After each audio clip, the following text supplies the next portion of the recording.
மயிலாப்பூர் கோயில் இருக்குதுல்ல, ம் அங்கே கவினிதான ஒரு அம்மா இருக்கிறாங்க, அடிஷ்னல் கமிஷனர், அது அறநிலைத்துறை. அந்த அம்மா காலையில் பூஜை பண்ணோன்னே பிரசாதத்தை துறை அமைச்சருக்கு அனுப்பிச்சி விட்ருவாங்க. யார் துறை அமைச்சர்? ரமேஷ். அவங்கள பொறுத்த வரைக்கும் பழைய அமைச்சர் தான் துறை அமைச்சர். ஓகே. ஏதாவது கேட்டால் எம்எல்ஏ வந்து எம்எல்ஏ யார்? மயிலாப்பூர் எம்எல்ஏ மயிலாப்பூர் வெங்கட்ரமணனா? வெங்கட்ரமணன். அவங்கள பொறுத்த வரைக்கும் தாவேலு தான் எம்எல்ஏ. இப்போவும் அவங்கள கூட இன்னும் மாற்றலை. 3 வருஷத்துக்கு மேலே இருக்காங்க. அந்த ஒரு வச்சிருந்த பாசம் தான் அவங்க இப்போ இருக்காங்க. அந்த பாசத்தை காமிக்கிறாங்க. அந்த துறை செயலர் இருக்கார் குமரகுருபரன், அவர் கார்பரேஷன் கமிஷனர் வந்து எவ்வளோ நெருக்கமாக இருந்தாருன்னு ஊருக்கே தெரியும். இப்படிலாம் வச்சு நீங்கள் என்னத்தை பண்ணுவீங்க? ஏதாவது ஒரு சின்ன விஷயம் சொன்னால் கூட மதிக்கிறது கிடையாது. அப்புறம் நீங்கள் என்ன பண்ணுவீங்க? இந்த மாதிரி பல துறைகள் செயலர்கள். ஒரு அம்மா பற்றி நம்ம பேசியிருந்தோம் ஒரு தடவை. அந்த அம்மா அந்த அமைச்சரை ஒரு வழி பண்ணிட்டு இருக்கிறாங்க. கஷ்டப்பட்டு தான் லாஸ்ட்டில் இடமாற்றம் பண்ணியிருக்காங்க.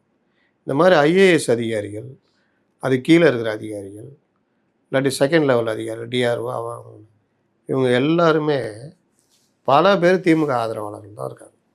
இல்லாவிட்டால் இதில் பழம் தின்னு கொட்டை போட்டு ருசி பார்த்த கைங்களாக தான் இருக்குது. நீ அங்கே போய் நேர்மையான தம்பி அப்படியே ஓரமாக போய் சொல்லுப்போ அப்படின்னு இவங்க வேலையை தான் பண்ணிகிட்டு இருக்கிறாங்க.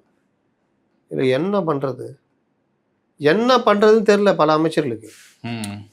என்ன பண்ணுறது அவ்வளோதான். ஃபோன் போட்டு சொல்லுப்பா, கூட இருக்கிற பிஏ யார்?